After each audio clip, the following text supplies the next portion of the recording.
Live from downtown Detroit, Local 4 News at 11 starts now. Two brothers inside this Mount Clemens townhouse when me and my brother, we went downstairs to get ready to smoke a joint, and then the house blew up. both made it out just barely. Good to have you with us at 11. I'm Devin Skillian. I'm Kimberly Gill. The damage is extensive and not just to that single unit. Everyone, including police and fire, are trying to figure out what happened at the scene that we showed you live last night at 11, just after that explosion. We spoke to one of the men who was inside as it went up in flames. Mara McDonald live in Mount Clemens, and they do have serious burns, Mara. They do. And Devin, take a look. There are pieces of townhouse all over the place. That's what's left. The debris field is huge. You see the aftermath, but this is what it was like inside as the townhouse blew. It was scalding hot. It was something treacherous. I would never want to feel it again. It felt like I was in a crock pot of an oven that was just frying me. Jeffrey and his brother were trying to escape the inferno. My brother was actually dragging me from the bottom step to get me up out of the house. It was a struggle. Both men have first and second degree burns. We caught up with Jeffrey as he was coming home from the hospital. Now, they may have been on their way to the basement to smoke a joint, but weed doesn't blow up your house. Was it gas? So far, no official word from the fire department. I'm glad to be alive. I'm glad I'm here today. And the people that took care of me, the medics and all that, I thank you. If they see this, thank you. Back here live, as you can see, the damage to this unit is extensive. It has been condemned, but the damage is not limited to strictly their unit. The force of that explosion was so hard that it has caused structural damage to the walls of other units here. If you look at this, Devin and Kimberly, it almost looks like it has been lifted off its foundation. Yeah. We're live in Mount Clemens tonight. I'm Mara McDonald. Local 4. Last night we heard from one of the folks who lived there who said that she was pretty sure they'd been hit by a tornado. There was so much of an impact when it happened. All right, Mara.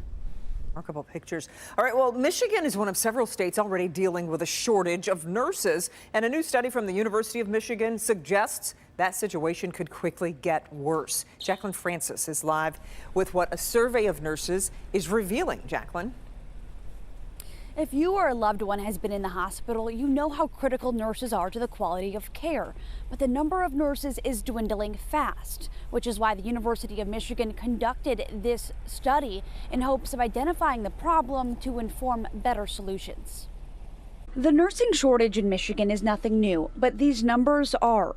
About 39% of nurses in the state say they plan to leave their job in the next year. The University of Michigan put out the results of the study after surveying nearly 10,000 nurses early last year. One of the lead authors says what's really troubling is the number of new nurses intent on quitting. About 59% of those surveyed under the age of 25. We expect nurses to retire. We expect nurses to move on. But when our newest entrants to the field are saying to us that they want to leave their employer in their position in the first year, I think that should set off alarm bells that things are not well. The survey also asked nurses what is driving them away from the profession. Nurses uniformly told us the two things they want help on are increasing and improving staffing that's been chronically short for 10 years, and that they are the victims of violent events in their workplaces.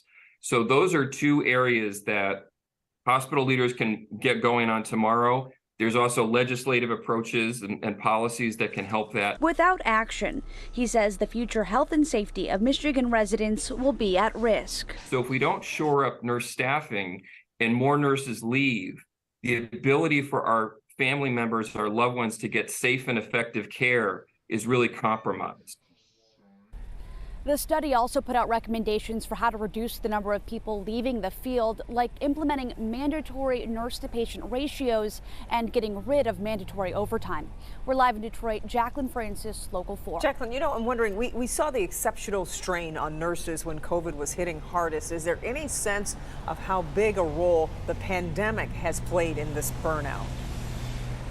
Kimberly, they say the pandemic made a bad situation worse and that these frustrations with workplace burnout and understaffing went back years. And then certainly the COVID pandemic did not help any of that. Sure. Okay, Jacqueline, thank you.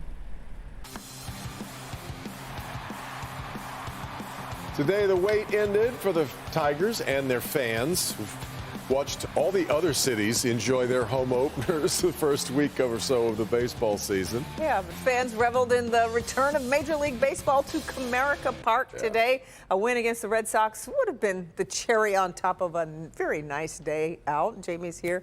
For a while, it was looking like a real possibility in the beginning. Good start, yes. A good start. They were leading for a while. Things were looking good. And, you know, opening day in the D, it's always fun. It's always a party. A.J. Hinch said it today. Detroit does it right. It was Miguel Cabrera's final home opener. He was honored, as he will be all season long. The fans really gave him a nice ovation, and he signed the camera.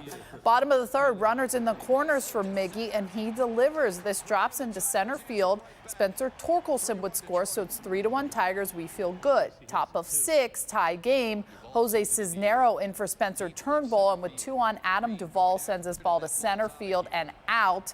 6-3 Boston, and that is how it would end. So not how the Tigers would want the home opener to go. Coming up in sports, you'll hear from a very positive clubhouse. I mean, it's early still. They seemed pretty upbeat. Yep. They think they can surprise. Good. I know fans were upbeat. They just had a blast today. It was didn't great. they? Yeah. All right, we'll see you a little bit, Jamie. A suspect in 2 sexual assaults, including an attack on an 80-year-old woman, will stay behind bars. Bail was denied for 28-year-old Kenneth Dwight Davis of Detroit at this court hearing today. He's charged in the home invasion and assault of that 80-year-old victim on Memorial Street near the Southfield Freeway and I-96.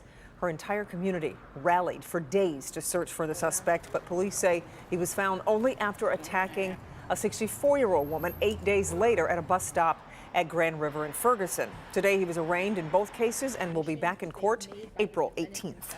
A judge has denied a request from James and Jennifer Crumbley to attend a key hearing for their son. Ethan Crumbley is set for what's known as a Miller hearing to determine whether he's eligible to spend the rest of his life in prison without the possibility of parole.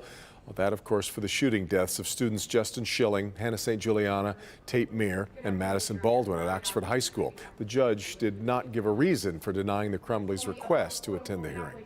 Former Michigan House Speaker Rick Johnson admits to taking bribes in a medical marijuana scheme. The FBI says Johnson accepted cash and other benefits to help businesses get licenses while he led the state's medical marijuana board from 2017 to 2019. Investigators say he took $110,000 in bribes. Johnson was charged alongside 3 other men who have all taken plea deals. Johnson will have to pay back the money he took. Johnson accepted these bribes corruptly, which is to say he accepted them with the understanding that these bribes were offered to influence him or to reward him for actions that he might take. 2 men are facing 5 years behind bars, while Johnson and a 4th man each face up to 10 years. Well, we've had our focus so long on the forecast for opening day. Now maybe we stretch it out to what it looks like for Easter Sunday. That's right. Really nice holiday weekend coming up. Let's check in with Kim. Well, we are definitely trending in the right direction. You know, today was actually supposed to be the first day. It's the average first day when we would hit 70 degrees. That's the average. But we actually made it up to 77 yesterday, so a day early. And the last time before yesterday that we saw 70 degrees was back on November 10th. But we are about to go back into the 70s. Only this time, unlike yesterday, instead of having thunderstorms in 77 degrees, for next week, it looks like Tuesday, Wednesday, and Thursday, not only will we be in the 70s, but we'll also get some sunshine to go along with it as well. But the next few mornings, it is going to be very chilly, including Easter Sunday. So coming up, I'll have your forecast for Easter Sunday and let you know what you can expect for the weekend. But you can always take a sneak peek if you'd like to and just download our 411 Weather app and get the weather for your neighborhood. Just go to your favorite app store, type in WDIV.